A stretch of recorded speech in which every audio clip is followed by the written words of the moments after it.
O oitavo e último episódio de The Acolyte tenta amarrar algumas das pontas soltas da temporada. A relação de Osha e Kimir se complexifica. A aprendiz de Jedi que, em teoria, era irmã gêmea boa, descobre a verdade sobre o que aconteceu em Brandok, ou seja, ela descobre os acontecimentos do episódio 7 e o papel do Sol na morte da mãe dela, que é a Niceia.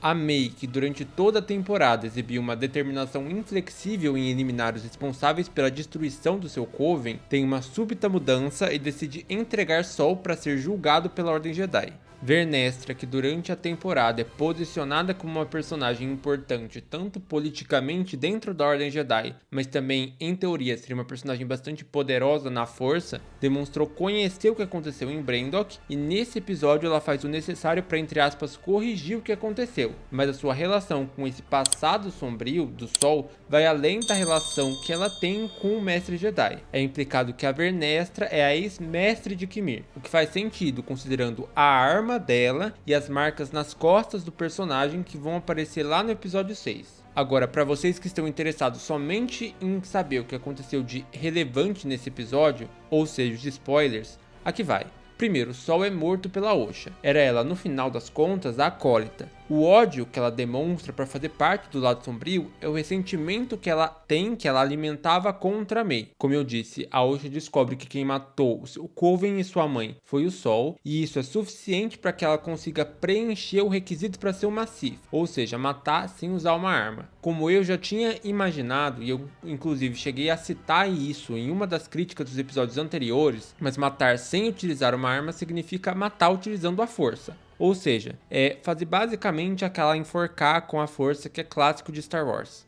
O segundo grande spoiler, mas que não é tão spoiler assim, porque é um momento muito passageiro, é a aparição de um alienígena cinzento, que ele observa Kimir e Osha no planeta, que é muito parecido com Acto. Esse personagem, muito possivelmente, é o Darth Plagueis, que é o mestre do Palpatine, o Imperador, ou é o Darth Tenebris, que é o mestre do Darth Plagueis. Como a cena em si é muito curtinha, não dá pra saber exatamente qual dos dois é, mas pela questão do fanservice é muito mais provável que seja o Plagueis mesmo. O episódio 8 se passa todo em Brandok, todos os personagens relevantes para essa temporada, ou seja, o Sol, a Osha, o Kimir, a Vernestra, todos vão para Brandok. Lá acontece uma série de conflitos, inicialmente entre o Kimir e o Sol, e aí posteriormente um conflito entre a Osha e o Sol, mas nenhuma batalha em si, vai ser apenas a cena da morte do Sol. O que acontece é que a Osha e a May meio que trocam de motivação e de personalidade. A Osha meio que aceita completamente fazer parte desse lado sombrio, decide se render a esse lado, ser treinada por Kimir, e May, por algum motivo, que sabe-se lá de onde veio, ela decide não seguir a irmã, ficar em Brandok, ter as suas memórias relacionadas a Osha e a Kimir apagadas, e acaba sendo então capturada pela Ordem Jedi.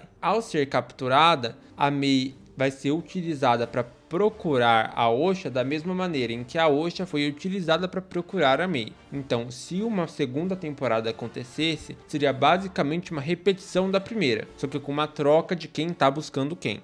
The Acolyte fecha então com duas cenas que são, entre aspas, importantes, mas que acabam não representando nada. Afinal, essa série provavelmente não vai ter um futuro. Primeiro, é a cena do Kimir e da Osha dando as mãos num planeta semelhante a Acto, o que basicamente sela o destino dos dois como mestre e aprendiz. E também a cena em que Vernestra vai consultar o Mestre Yoda em relação ao que aconteceu em Brandok e em relação a Osha e a May. Osha e May não são necessariamente aquela vergência que é tão citada no episódio anterior. Elas são, na verdade, o mesmo indivíduo que foi separado em duas pessoas diferentes. O que isso significa para Star Wars, a gente não tem como saber. Agora, para além dessa questão de spoiler, para uma questão mais analítica, o que The Acolyte apresenta são várias decisões de roteiro que são pobres. Assim como outras obras de Star Wars têm feito nos últimos anos, o que a equipe comandada pela Leslie Headland tenta fazer nesse projeto é uma subversão de Star Wars. É basicamente pegar as bases da franquia e tentar desconstruir essas bases. Esse tipo de prática não é necessariamente ruim, faz parte, na verdade, das produções pós-modernas, pós-década de 80, tentar revisitar esses temas, mas a partir de um outro olhar. Afinal, muito do que é feito em ficção científica, em terror, é repetido, já se fez muito e é difícil você criar uma coisa do nada. Então uma forma de você produzir algo que seja em teoria novo é tentar revisitar, mas questionando aquilo que foi feito, ou fazer uma homenagem, ou até mesmo chegar num nível que é muito semelhante a uma cópia, que foi o caso do primeiro filme da nova trilogia da Disney, O Despertar da Força.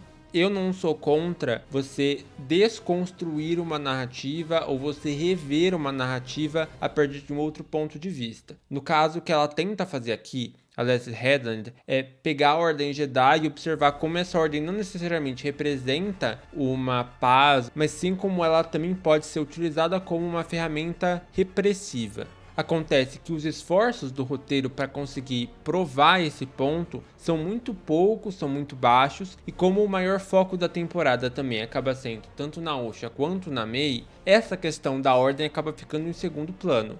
Ocorrem durante a temporada alguns diálogos, especialmente vindos da Mãe Aniceia, que tentam colocar que parte da destruição dos Jedi lá no futuro, lá na vingança do Sith no episódio 3, tem a ver com essa disposição dos Jedi de se colocar como mediadores de conflito onde eles não são chamados. Quase como se a Ordem Jedi fosse um sinônimo de uma ordem baseada em uma repressão de outros povos. O que não necessariamente tem muito a ver com que a Ordem Jedi foi estabelecida na trilogia nova do Lucas. Tanto em Ameaça Fantasma, quanto em A Guerra dos Clones, até na animação da Guerra dos Clones, os Jedi, eles operam não tanto como a força policial, mas sim como agentes de mediação. Como assim? Eles se apresentam nos contextos em que eles vão mediar e eles acabam operando como um meio termo entre uma disputa X e uma disputa Y. Tanto que em uma animação que é até contemporânea, o Tales of the Jedi, que em tradução seria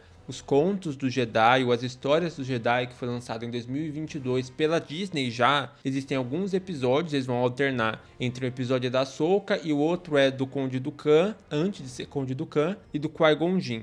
A frustração do Conde Dooku tem a ver com a falta de agência que o Jedi tem em resolver conflitos. Como o objetivo do Jedi é impedir conflitos armados ou conflitos bélicos, a questão de mudança social não é operada por esses agentes da ordem. O que se contrasta muito com a visão apresentada pela Leslie Headland da questão dos Jedi serem essa força policial que sai destruindo tudo. Então não tem muito a ver, comparando com outras fontes dentro do mesmo universo, essa visão de que Jedi é autoritário. Poderia até ser o caso, como eu disse, visões alternativas são possíveis, mas desde que você forneça para as pessoas e forneça para o público substrato suficiente para confirmar essa afirmação que você está buscando. The Acolyte acaba cometendo o mesmo erro que Os Últimos Jedi, por mais que, na minha opinião, Os Últimos Jedi ainda consiga se manter de forma própria como um filme. Cinematograficamente, digamos assim, Os Últimos Jedi é um filme muito bom. Mas enfim, o problema de ambos dentro da comunidade de fãs tem a ver com reimaginar Star Wars para um público que não tem interesse nessa reimaginação. Os Jedi são uma força mediadora por excelência, pelo menos os Jedi que a gente chegou a conhecer. Tanto que diante da guerra com os separatistas, lá na segunda trilogia do George Lucas, o Senado teve que criar essa força policial na forma do exército de clones. Outro elemento em que The Acolyte deixa a desejar muito é nessa pretensão temática que ele se propõe a cumprir, que também chega a ser patético. Ele simplifica e toma como ponto de partida Star Wars como uma dicotomia maniqueísta, e se acha muito refinada ao propor uma possível rachadura na faceta imaculada do Jedi. O ponto é que a série parte de uma essencialização de caráter, em que pessoas boas só fazem coisas boas e que pessoas ruins só fazem coisas ruins. A questão de você ser Jedi e não poder ser moralmente ambíguo poderia ser uma discussão que acontecesse durante a série, mas como eu falei até nas outras críticas que eu fiz, não foi oferecido para o personagem do Sol especificamente elementos que fizessem com que essa conclusão que se deu ao personagem fosse no mínimo satisfatório. Não fez sentido toda a obsessão que ele tem com a Osha e com a Mei no episódio 7 não ter sido apresentado em outros episódios. Claro que existem vários elementos para que as pessoas não gostassem de The Acolyte, muitos desses injustos, vamos ser sinceros, mas no final das contas o que foi entregue como produto final dessa série foi uma produção muito mal feita, muito mal pensada, com atuações que destoam bastante. Particularmente, destaques pra mim foram a Daphne King, o Manny Jacinto e o Charlie Barnet, mas tanto a Daphne quanto o Charlie acabam saindo da série lá pela metade. O Manny Jacinto acaba entrando também lá pela metade com um papel mais relevante. Só que os 3 atores acabam sendo coadjuvantes da Amanda Stenberg e do Lee Jung-jae. A atuação da Amanda Stenberg, na minha opinião, ela tem muita pouca nuance. Como ela interpreta 2 personagens que são gêmeas, claro, no final descobre-se que não são, mas em primeiro momento elas são gêmeas, que têm personalidades diferentes, muito pouco foi feito para fazer essa diferenciação, tornar essa diferenciação clara para quem está assistindo. Existiam alguns cacuetes, digamos assim, de maneira de andar, de maneira de se movimentar, mas esses cacuetes, essas manias acabaram ficando muito estereotipadas. A personagem é má, vou andar de um jeito mal, de um jeito, entre aspas, descolado a la Cris, e a personagem é boa, então eu vou andar de maneira X. E também psicologicamente, ambas as personagens não foram desenvolvidas para que essa transformação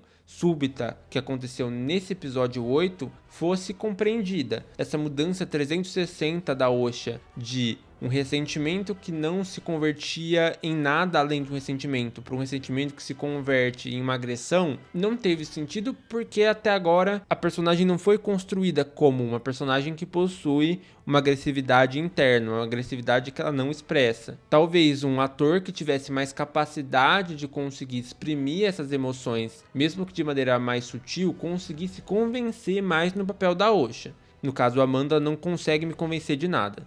No caso do Lee Jung-jae, o personagem em si é ingrato, não pela questão dessa obsessão e dessa estranheza que é um homem adulto que fica obcecado por 2 crianças, mas sim porque, de novo, esse personagem também não tem muita nuance. As emoções, os traços de personalidade dele meio que vêm do nada, são entregues do nada. É feito um trabalho muito ruim do roteiro de fornecer para o ator recursos para construir essa complexidade do personagem.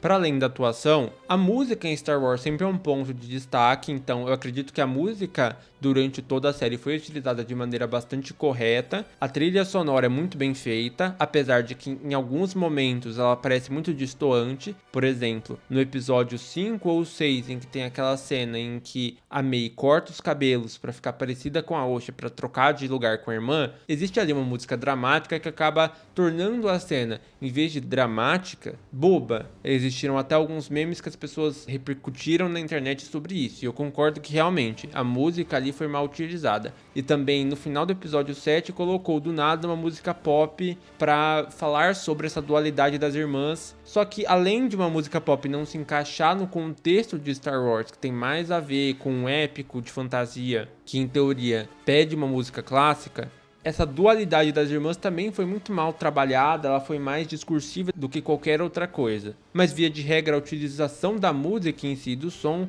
foram muito bem feitos. O design de produção, a cenografia, os figurinos, retomando aquilo que eu falei na minha crítica do primeiro episódio e do segundo, apesar de ser uma série que se passa cerca de 100 anos antes de Ameaça Fantasma, parece que muito pouco aconteceu, parte dos figurinos dos espaços são basicamente iguais ao que a gente vê na contemporaneidade da vida do Anakin, o que não tem sentido. 100 anos é muito tempo, as coisas mudam, e seria muito importante para Disney nesse momento criar uma iconografia do que seria essa Alta República, esse momento de alto poder e influência do Jedi, sendo que isso não acontece. Essa Alta República existe só no nome, por mais que esse termo não tenha sido utilizado na série. Se você for pesquisar em relação ao posicionamento de The Acolyte na cronologia, tem a ver com esse período da República, mas não se percebe isso com o Jedi ou na questão das vestimentas, dos adornos, das naves. É tudo como se estivessem reutilizando uma série de recursos que eles já têm pré-prontos de Star Wars, falando assim, Star Wars, a gente tem aqui já isso daqui feito, vamos reutilizar para economizar no valor da produção. No final, todos esses elementos da atuação, do roteiro, dos elementos cenográficos e visuais acabam se aglomerando, se unindo para construir uma produção que ela minimamente entretém. Eu não vou dizer que eu achei ela completamente chata ou ruim. Tem algumas coisas ali que dá pra se divertir assistindo, mas ela é passageira. Ela dentro desse universo de produções cada vez mais populares e mais pro público massivo, acaba não tendo nada que a destaque do resto de outras produções. Então ela acaba sendo descartável, infelizmente.